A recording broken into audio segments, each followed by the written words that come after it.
Today in our Fujairah Kitchen, got another special dish for you. It's an Andalusian recipe from the 13th century, and it's called a tafaya. And the tafaya was known in the East as isfidhbaj, which translates as white stew from Persian. It was one of those dishes introduced allegedly by the famous Ziryab, an exile from Baghdad. And it's unusual because a tafaya usually does not have fish, firstly, and secondly, it is a green tafaya, which is somewhat contradictory since the isfidhbaj, as I said, translates as a white stew. But the greenness, of course, comes from the wonderful herbs that we have in front of us, but more about those later. Now the time has come to reacquaint ourselves with my friend. You remember him from the market. And we're going to start by cutting him up. Firstly, I'm going to get rid of the head. We're not going to use the head, don't worry. Nicely cut chunks.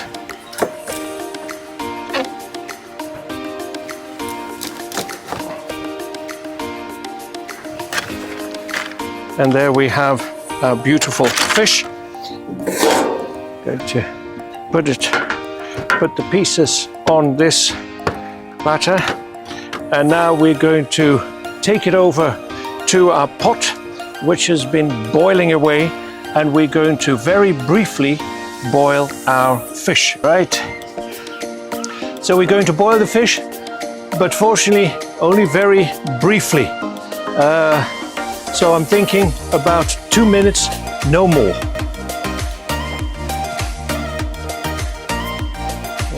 And you see the skin changing color.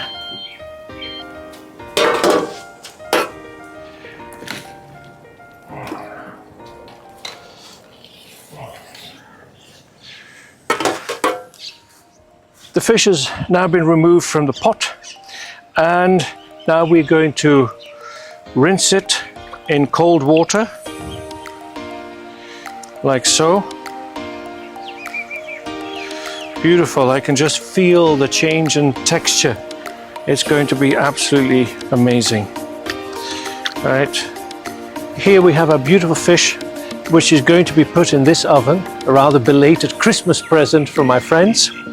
But of course, we're going to do something to the fish. We're going to add a number of beautiful spices and herbs, and the ingredients are as follows. We have here 500 grams of fresh coriander, 500 grams of fresh mint, and then of course we have here our fennel leaf stalks, between 200 and 300 grams. We move on then to the spices. I've got 2 to 3 tablespoons of salt. I've got 3 to 5 tablespoons of ground ginger, the same amount of black pepper, and then 5 to 10 tablespoons of coriander seeds. And for good measure, we're going to throw in a couple of seeds of mastic. And here we have the onion, which we're going to juice, at least one of them, and the other one we're going to mash up. And finally, we have olive oil, and we're going to use most of the bottle. A new set of ingredients, and of course, a new chopping block and a new knife. And whilst we're just going to throw in the coriander seeds and pepper and ginger, we're going to make some fresh coriander juice. We're going to make some fresh mint juice as well. And how do we do that? Well, very simply, mortar and pestle. We put some of the coriander in here. Kindly note that for the mint you need to use only the leaves, but for the coriander you can also use the leaf stalks. Not a problem. You try this. And how do you do this? Well, you start mashing with a drizzle of water. That should be more than enough. And here we go.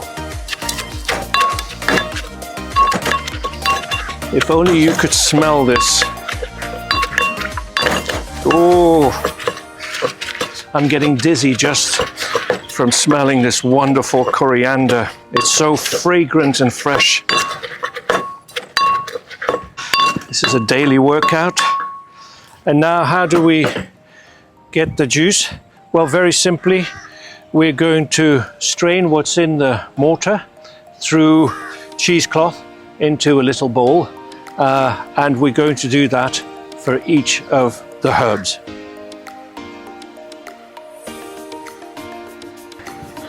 In here.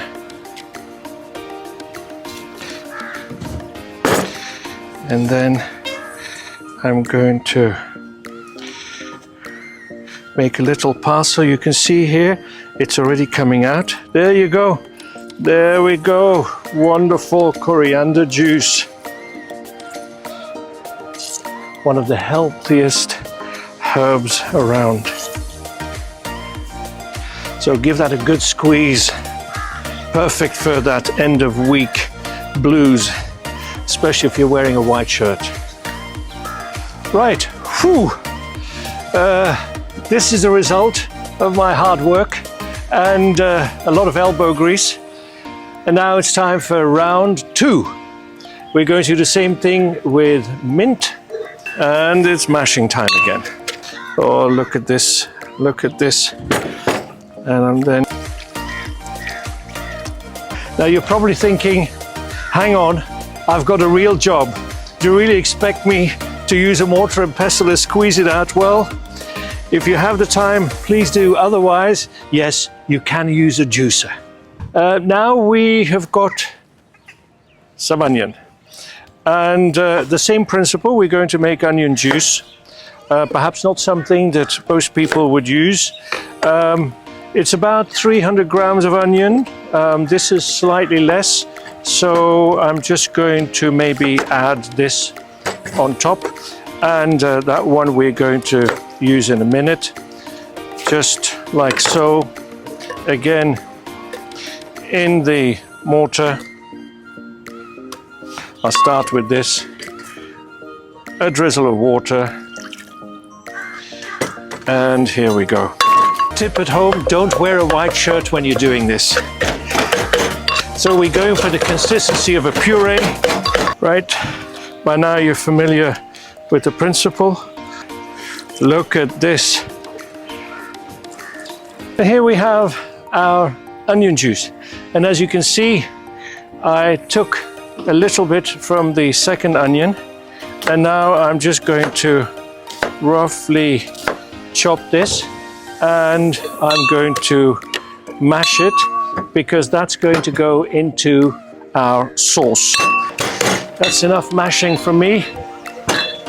The time has finally come to put all these wonderful ingredients together.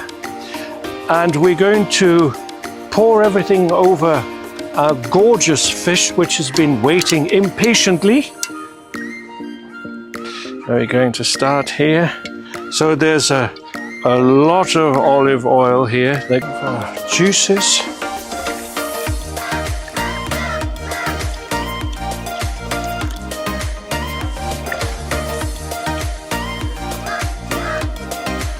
Then I'm going to cut up our fennel.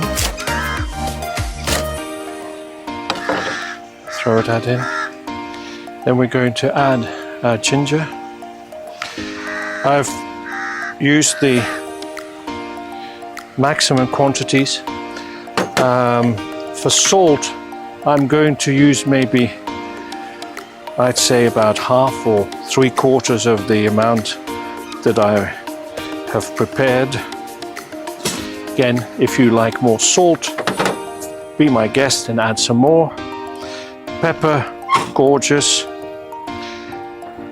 Got between 3 and 5 tablespoons, and again, most of it I'm going to put in. Here we have the whole coriander seeds, as if we don't already have enough coriander. And I'm just going to, this is between 5 and 10 tablespoons. I'm just going to add most of that in as well. And then we have the mastic.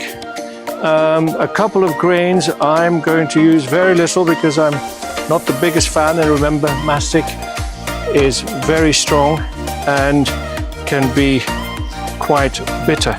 And so here we have it. our beautiful fish. And now we're going to put it in the oven. And of course, we mustn't forget our onion.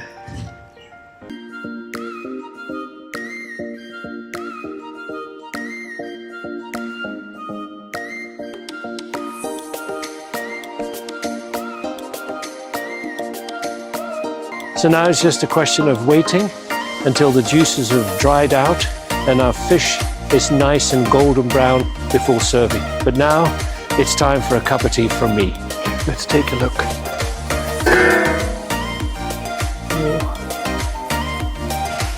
Finally, the wait is over.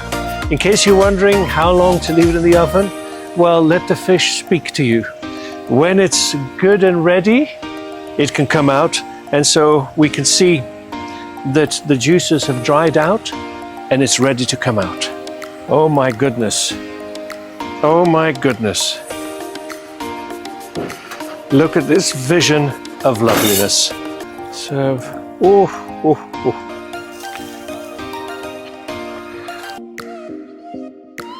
Green tafaya with fish from 13th century Al-Andalus. If that isn't the best fish I've ever had. The herbs wonderfully complement the texture and flavors of the kingfish.